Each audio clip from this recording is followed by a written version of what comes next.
on the easy things to love. That's not that hard. But finding understanding and compassion and love are the things that you don't really care for and you can't really handle. That's the work. And if you can do that, and it might take a lifetime, that I think is at the core of love and human relationships. And I have that for my father. It's really sad. I can't imagine a night where I can't just pick up the phone or come down. But he was complex, and he was lovable.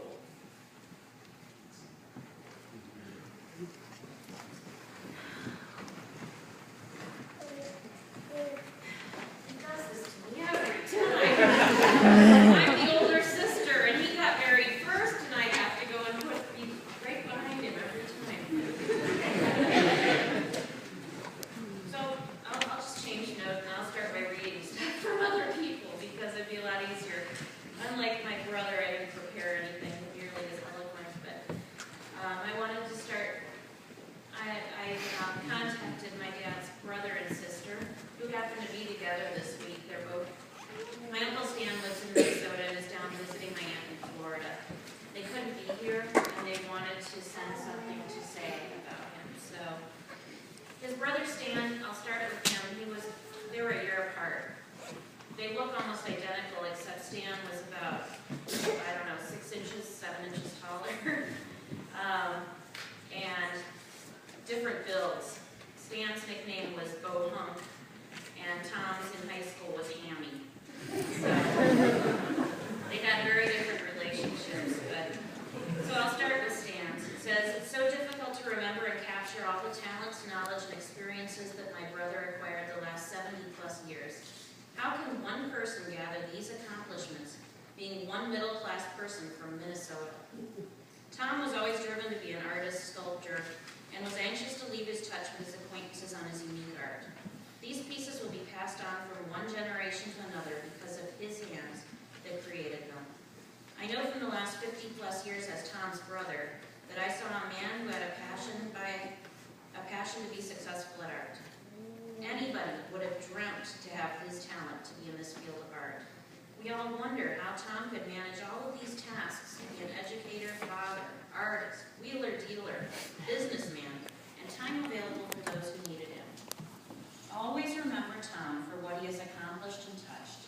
He was available when needed for advice and to offer assistance. Starting his business at an old school and being so successful at pleasing his customers. Tom was truly a lumberjack at heart and did love his trees and finding the right one. He loved the outdoors as much as his father and grandfather also shared this passion of the outdoors with his children and friends. Julie and Tom were always in his mind. He was always so excited about his children and what they have accomplished. I will always remember my brother when I see another beautiful sunset, a beautiful tree, a pheasant by the side of the road, and the next deal he would love to offer some barter. Tom, you did live the life that was perfect, and it made you a better person for all of us. The next one I'll read is from his sister, Janice, who was his older sister. And he always admired her, and he always spoke about how well she handled things. But as the older sister, she probably had a very different perspective. Tom was born active. He was always on the go and exploring things. At age 2, he climbed the backyard fence and followed me to kindergarten. And I have to say, this is a story he told me many, many times. My mother had to use a harness and leash on him when she took the 3 of us children out. She was afraid he'd run out to the street. A few years later, he was scavenging through our Nana's attic for items to trade. He started this at a very young age. Just a few years ago, when he visited me in Florida, he had to go to all the pawn shops and flea markets to purchase items, many to trade on eBay. He was never a morning person who liked to stay up late watching Jack Parr as a teenager. Even recently, he was usually not up before 9, but once he got going, he was nonstop. Just this fall, he took 2 long hunting trips, one to the Dakotas and one a day later to Maine. He was always available to listen to me and give me advice. Just 2 weeks ago, he helped solve problems with my beta fish bowl and also a clogged toilet. He was knowledgeable and interested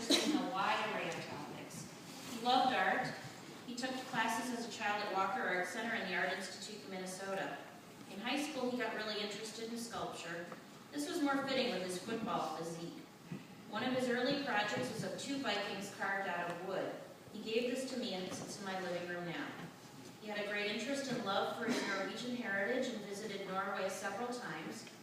He made me an exact carved replica of the cardboard nissen, or I don't know, you probably all don't know what a nisse is. It's a little elf in Norway.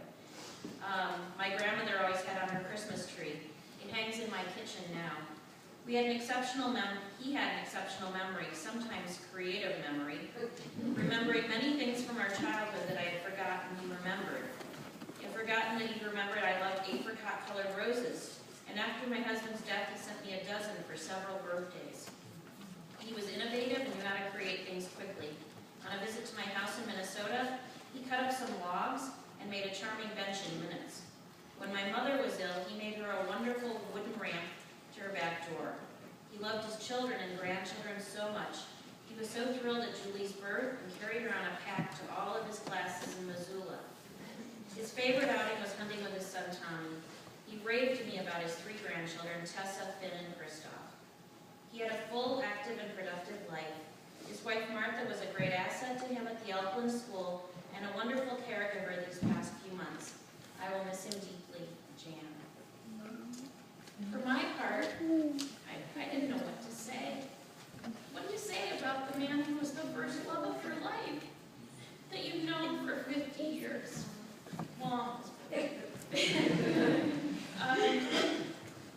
the last month, well, I'll start by saying I think the relationship with a father and a daughter is very different than the relationship between a father and a son. He always had to take care of me. He always had to make sure I was okay. He knew Tom would be all right. He pushed him to in a different way than he pushed me. But when I would call him, he wouldn't tell me what was going on. I had no idea his health was nearly as bad as it was. I would have been here. I already had told my boss I was leaving. And I didn't get here soon enough. But what he did talk to me about was how he wanted his legacy to go on. There was a man in Wisconsin that he thought was going to help him with this, and he had me track this man down. I had to go stalk him down to his door to find this guy. I showed up at the guy's doorstep, and that was the kind of thing. But that's what I want to pass on to you. We just need to keep his legacy going.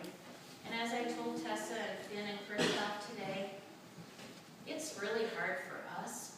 We all miss him so much, but he's fine. He's really fine. He's just not here. He's in a different form right now, but he's still here in all of us. He lives in me.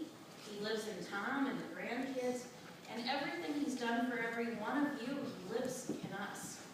And we need to take that and bring it forward and support Sebastian to continue his work, and Martha to continue his work, and the community to continue to grow and become what he wanted it to become.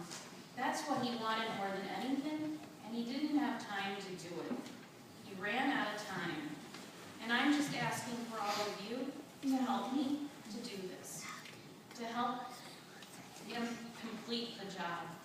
Because he wasn't ready to go yet. He had a lot more he wanted to do.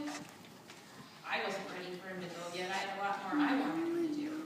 And I guess that's all I have to say. Thank you all for coming. It means a lot to our family. The last thing I will say, there was a quote I wanted to read by Jim Valano. I'm sure most of you are very familiar with him. And it seemed very significant to me. He said, "My father gave me the greatest gift anyone could give another person. He believed in me."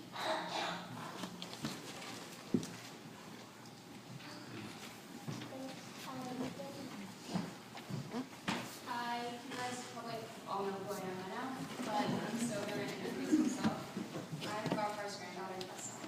And after I heard both my dad and my aunt's eulogies and speeches, mine feels very small, but I will still read it. There's so many words to describe my grandfather, Barbara, or Tom if you're on a first-name basis. Courageous, interesting, intelligent, humorous, creative,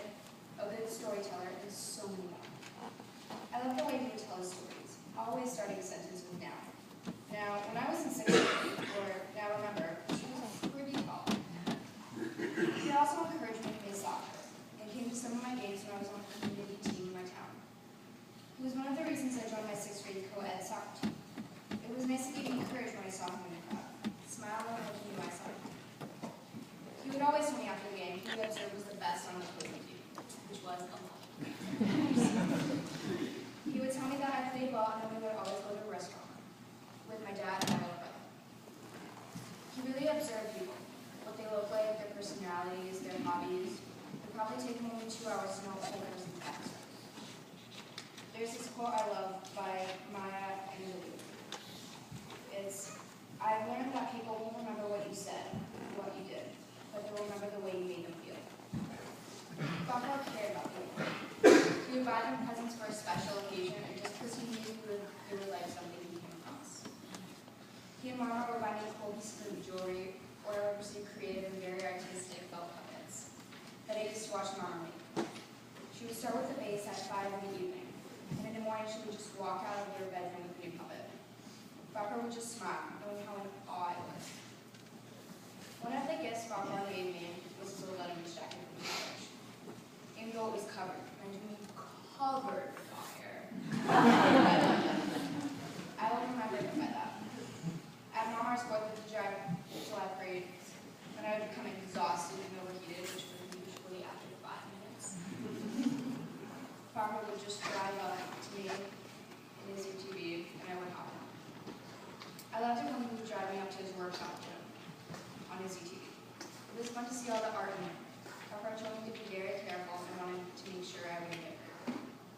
He had such an eye for creativity as we can all agree. When I was little and wanted a candy bed, he sketched one out in a matter of minutes, 20 minutes, telling me what angle the room would be.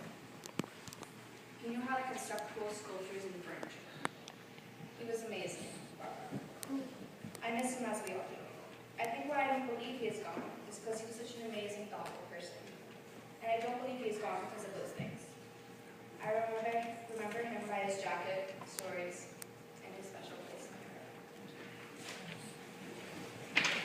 heart. Well, we've all heard about what a huge personality this person was. Bigger than life, people have said. So some of us have to overcompensate. A little bit to still shine in the shadow. Or maybe we needed the shadow because we were too garish looking. Anyways, this is a costume that Tom bought for me at a thrift store in Paris. It's an upcycled thing. It was definitely a boy's because the butt's very tight. It was after a parade that my friend Karen here and I did at the Comedy Center in Paris. And he went out and went shopping and found this amazing thing that no one else would find and no one else would know would be perfect for me. And I love it. So he died on that Tuesday. How perfect. He loved Cajun music. And I'm wearing this costume and we're trying to celebrate in the spirit that he would love. So that maybe explains a little bit of why I like to dress up, but not. So he often said, and especially recently, I've lived a charmed life. And indeed, he did. Any of you who have been around and heard some of the stories know that they're like almost unbelievable. They're like in the magical realm. Hard to believe. One patron, for example, just to give you an example of his charmed life, he had a patron for about 20 years who bought everything that he ever made. And when that person died, another patron showed up and bought everything that he made. He was extraordinarily energetic, optimistic, adventurous, creative, intuitive, generous. He attracted people. He encouraged people. The big word seems to be encouragement. And I have to say,